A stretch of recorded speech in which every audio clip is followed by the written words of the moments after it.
여러분 안녕하십니까? 뉴스라이브 문을 엽니다. 내년부터 서울의 고등학교 1학년 학급수가 하나씩 줄어들게 됩니다.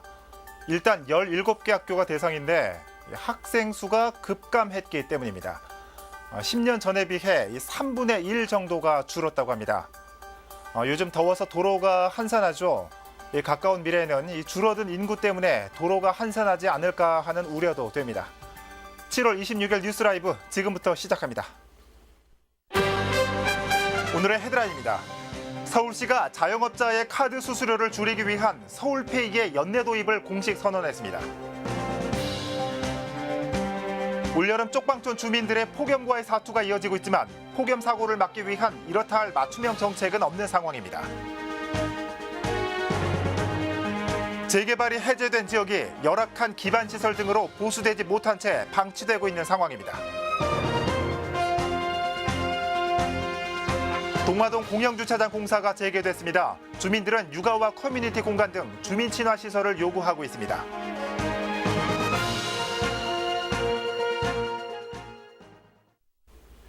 중단됐던 동화동 공영주차장 건립공사가 다시 시작됐습니다. 박정희 전 대통령 기념공간 논란이 있었던 만큼 구청은 주민들이 원하는 공간으로 조성하겠다는 계획을 밝혔습니다. 주민들의 의견을 모으는 토론회 자리에서는 어떤 의견들이 나왔을까요? 진기훈 기자입니다. 논란 끝에 지난 17일 다시 시작된 동화동 공영주차장 건립공사. 지하 1층에 마련될 주민시설과 지상공간 활용 방안에 대해 주민들의 의견을 듣는 자리가 마련됐습니다. 앞선 동화동 주민인사회에서 교육문화공간으로 부지를 활용하자고 제안했던 서양호 중구청장은 자신의 공약인 중구교육혁신센터를 건립하자며 교육공간 조성에 대한 의지를 다시 한번 드러냈습니다.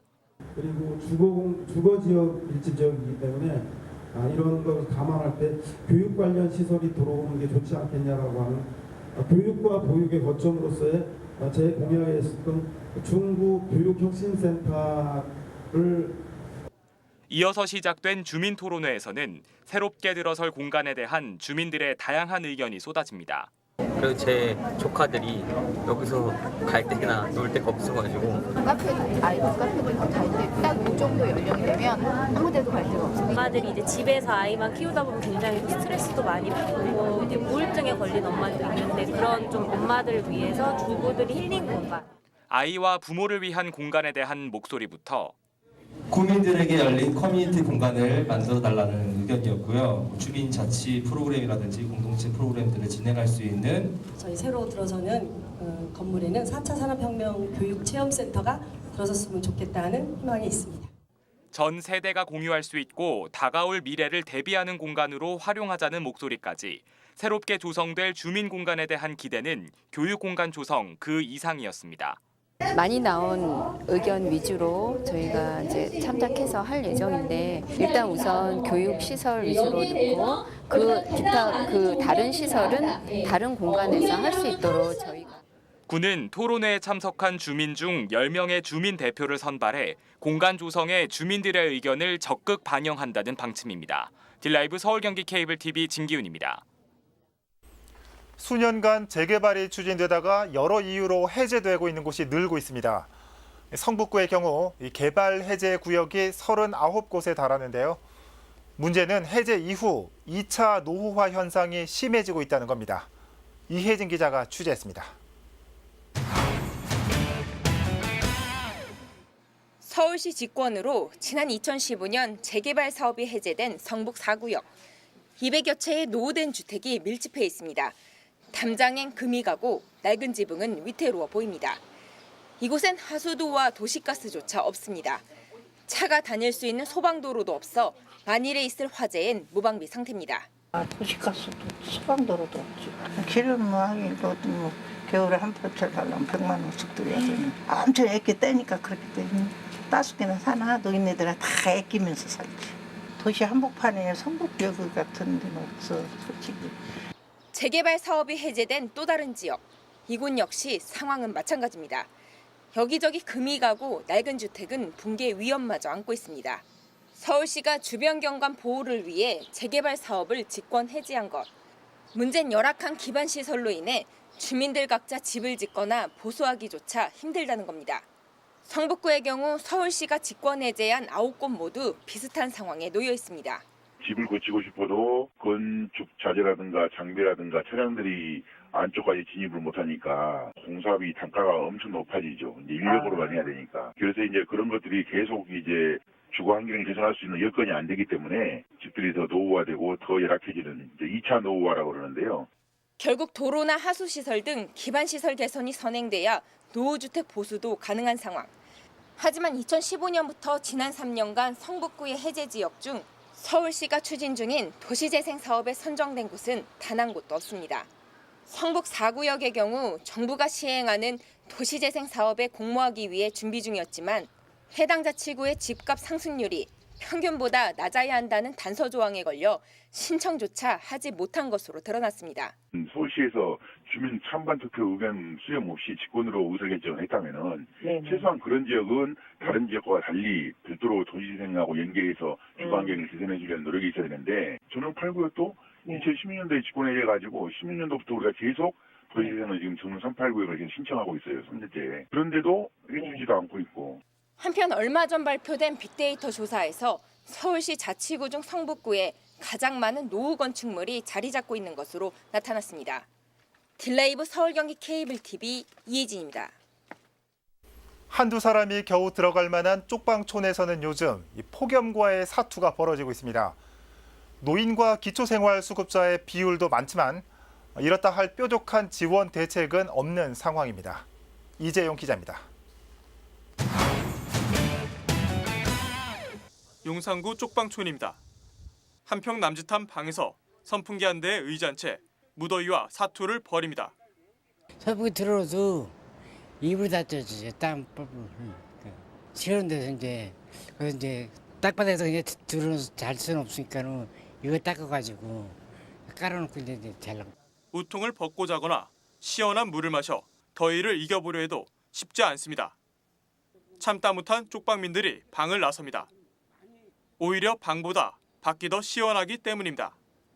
쪽방 안이 텅텅 비었습니다. 선풍기를 오랜 시간 튼 나머지 뜨거운 바람이 나오기 때문에 시원한 곳을 찾아 다들 방을 나선 겁니다.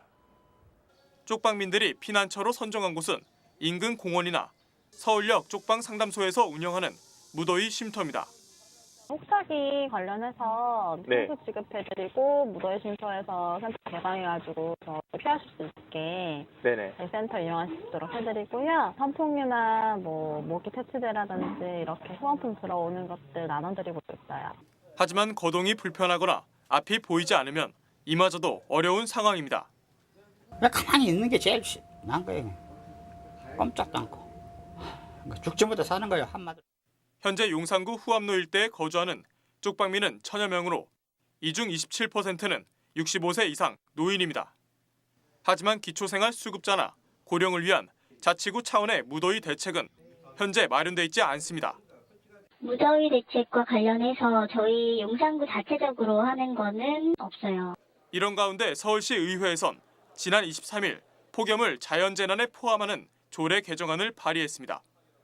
조례안이 통과되면 재난관리기금을 폭염에 대한 예방이나 대응 등에 사용할 수 있게 되는데 빠르면 오는 9월에나 공포될 것으로 보여 쪽방민들의 숨막히는 무더위 사투는 당분간 계속될 것으로 보입니다. 딜라이브 서울 경기 케이블 TV 이재용입니다.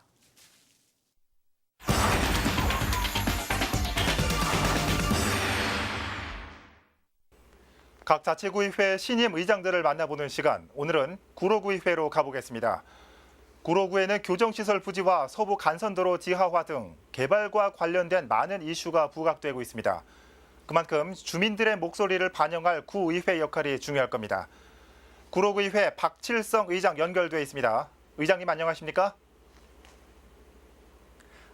네, 반갑습니다. 네, 늦었지만 의장 당선 축하드립니다. 먼저 이 당선 소감 간단히 부탁드립니다.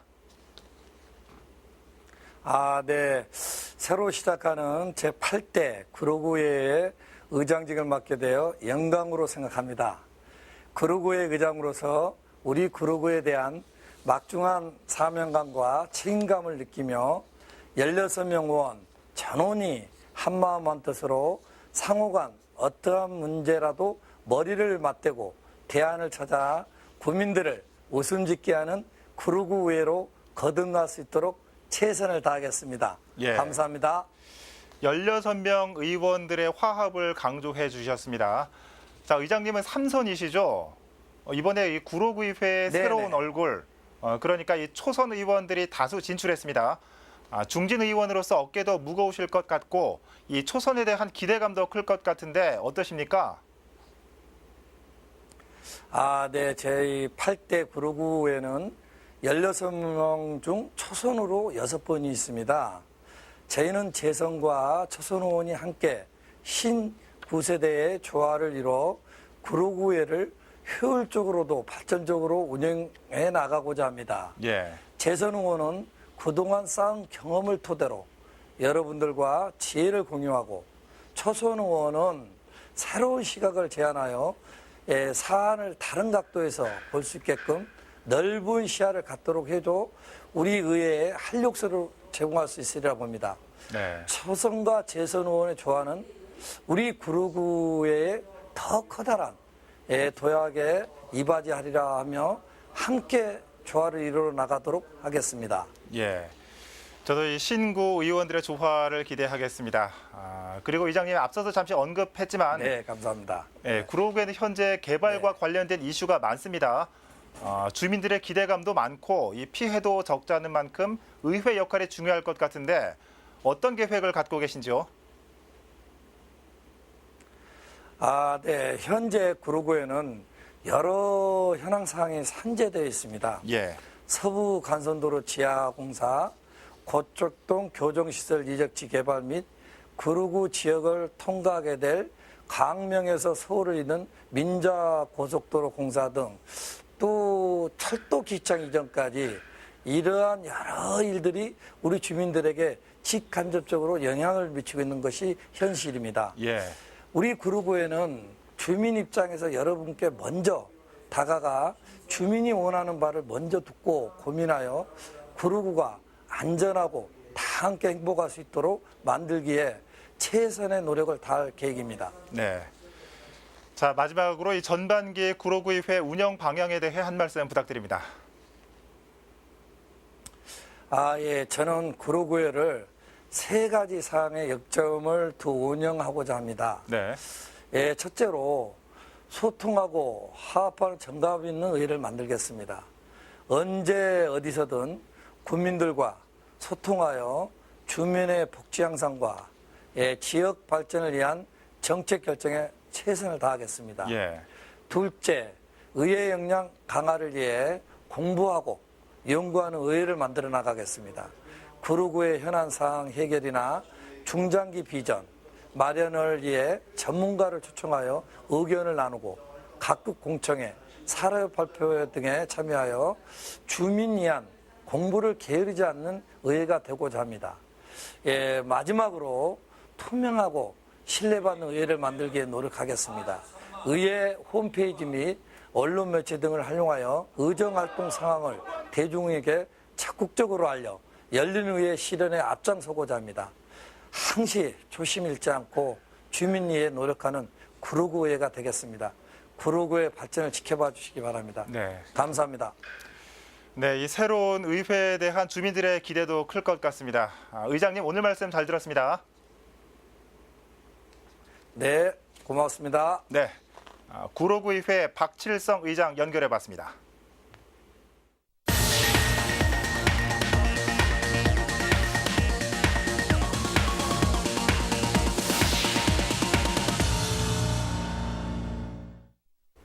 어제 서울시가 소상공인 결제 수수료 부담을 줄이기 위한 업무 협약을 맺었습니다.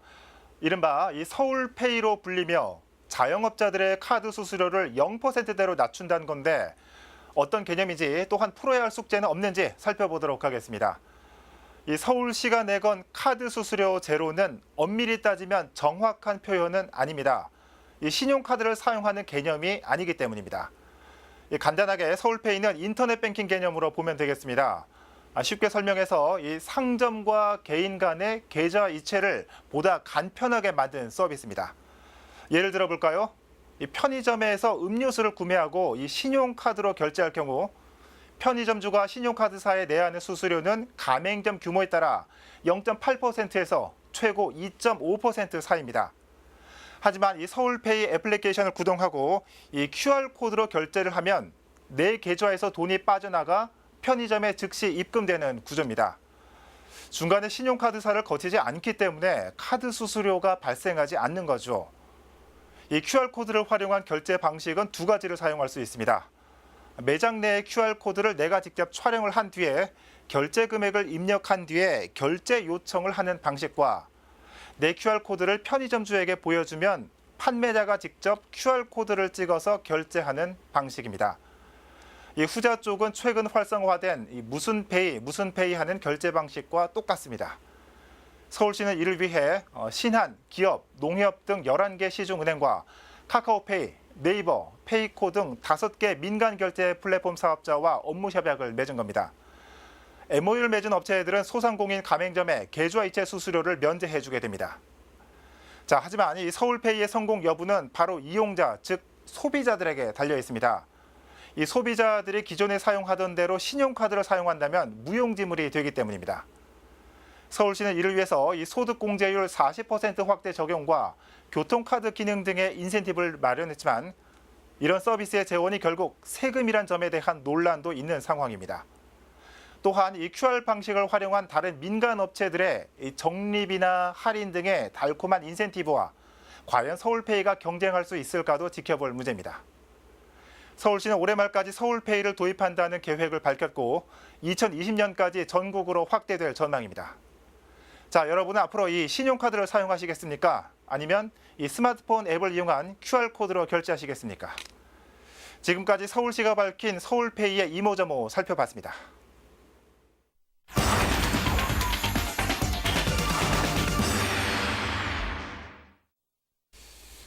용산구는 지난해 말부터 용산서당을 운영하고 있습니다. 한국 전통 문화를 알리기 위한 자리인데요. 마침 오늘 이곳에선 외국인을 대상으로 한 문화체험이 열리고 있다고 합니다. 현장에 나가 있는 취재기자 연결해 보겠습니다. 이재용 기자. 네, 저는 지금 용산서당에 나와 있습니다. 네.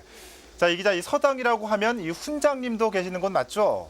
이 용산서당이 어떤 곳인지 먼저 소개 좀 해주시죠. 네, 용산서당은요, 용산 꿈나무 종합타운 별관에 위치한 전통 한옥식 서당입니다. 예. 이곳은 옛 용산구청사를 이제 리모델링한 곳인데요. 예. 지난해 12월 1일에 첫 문을 열었습니다. 현재 이곳에서는 초등학생과 성인, 직장인을 대상으로 천자문과 명심, 보감 등을 배울 수 있는 강좌가 운영 중입니다. 예. 자, 이 화면으로 보니까 이 서당이 이 한옥으로 굉장히 근사하게 지어졌네요. 오늘 서당에서는 이 외국인을 대상으로 전통문화 체험도 진행된다고요? 네, 그렇습니다. 현재 서당에는 한국 전통문화 체험을 하기 위해 미국과 베트남, 브라질 등 총 10개국의 출신의 외국인 30명이 자리했는데요. 예. 이들은 한국 전통 의복인 한복 입기를 시작으로 행동 예절 등을 배웠습니다. 남은 시간 동안엔 다가를 만들고 먹고 명절 문화를 익히고 다 함께 협동 제기차기도 체험할 예정인데요. 서당에서 한국 전통 문화를 체험하는 데 있어서 지도를 같이 해주고 있는 김선숙 강사와 만나 잠시 이야기 나눠보겠습니다. 안녕하세요. 안녕하세요. 안녕하세요. 네, 반갑습니다. 네, 일단 오늘 이곳에서 한국 전통 문화 체험을 외국인들 대상으로 특별히 이렇게 자리를 마련한 이유가 있을까요? 예. 외국인들이 우리나라 문화를 자기가 찾아가서 접하기가 어렵잖아요. 그걸 계기로 오늘 이렇게 한옥식으로 만든 서당에서 많은 가족이 오셔서 함께 체험할 수 있도록 우리 문화를 알고 한복도 입어보고 다식도 만들어보고 차도 마시는 그런 전통문화 체험을 한번 경험 있게 하도록 하려고 마련했습니다. 네, 오늘 이 자리가 외국인들에게 한국 문화와 정서를 이해하는 데 도움이 됐으면 좋겠습니다. 오늘 말씀 잘 들었습니다. 감사합니다. 고맙습니다. 예, 이 기자. 이 서당에서 영어 소리가 들리니까 조금 어색하긴 하네요. 혹시 오늘 행사 이후에 용산 서당에서 교육을 받아보려면 어떻게 해야 합니까? 네, 용산 서당에서는 매달 7일부터 23일까지 매주 화요일과 목요일에 여름방학 특강을 열 예정입니다. 총 6회에 걸쳐서 진행될 계획인데요. 특강에서는 기본 인사는 물론이고 훈음과 부스, 한자 등을 배울 수 있습니다. 수강료는 10,000원이고요. 현재 용산구 교육종합포털에서 선착순으로 20명을 모집하고 있다고 하니까요. 관심 있는 분들은 빨리 신청하는 것도 좋을 것 같습니다. 용산구에서 지금까지 용산구에서 운영하는 용산 서당에서 소식 전해드렸습니다.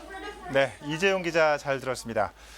이 외국인은 물론 내국인 그리고 아이들에게도 좋은 체험일 것 같습니다. 저희 아이도 며칠 보내고 싶네요. 용산 서당 연결해봤습니다.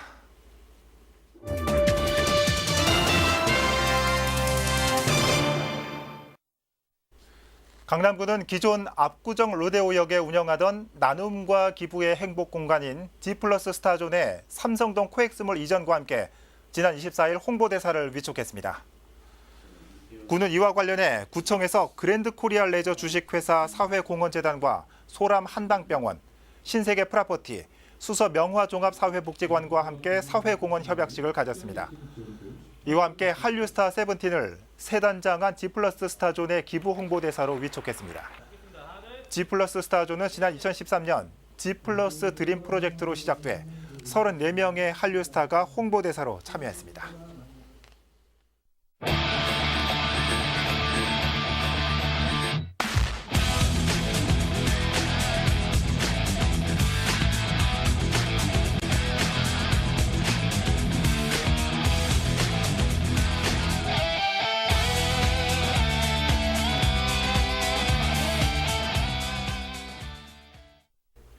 기록적인 폭염 때문에 올여름 모기도 사라졌다고 하죠.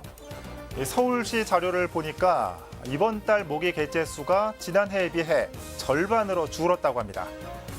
사람도 견디기 힘든 판에 작은 모기가 못 견디는 게 당연할 수도 있겠죠. 하지만 이 기후 환경과 함께 변하고 있는 자연 환경이 썩 반갑지만은 않게 느껴집니다. 뉴스라이브 마칩니다. 시청해 주셔서 고맙습니다.